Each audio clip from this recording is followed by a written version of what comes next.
In this question, we want to simplify each of the following. So this is a question about simplifying radicals. In order to do this, it's convenient to remember some perfect squares, because what we do when we answer each of these questions is look for perfect squares that factor into the value underneath the square root sign. So the red numbers there are perfect squares that might commonly show up.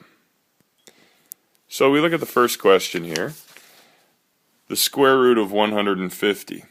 Well, we see that 25 is a factor of 150. In fact, 150 equals 25 times 6.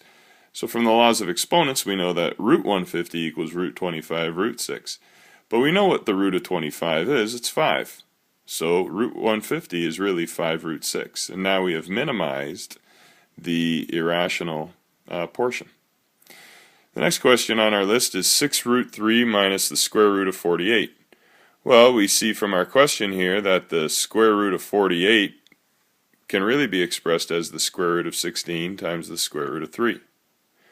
And the square root of 16 can be evaluated to be 4. So what we really have is 6 root 3 minus 4 root 3, which is 2 root 3. For our next question, we have 9 plus root 3 times 9 minus root 3. Well, this is interesting. What happens here, the 9 multiplies the 9 to get 81. 9 multiplies negative root 3 to get minus 9 root 3. Positive root 3 multiplies 9 to get positive 9 root 3. And the root of 3 multiplies the negative root of 3 to get negative 3. Because the square root of something times the square root of that same quantity will equal the quantity itself by the definition of square root. If you don't quite see that, then you can also say root 3 times root 3 is root 9, and the square root of 9 is 3. So either brand of thinking will get you to the answer. Now we collect like terms, and we see that negative 9 root 3 plus 9 root 3 equals 0. So what we really have is 81 minus 3, which is 78. And so our final question here is 8 plus root 6 times root 6 minus root 2. So we do our expansion. Root 8 times root 6 is root 48.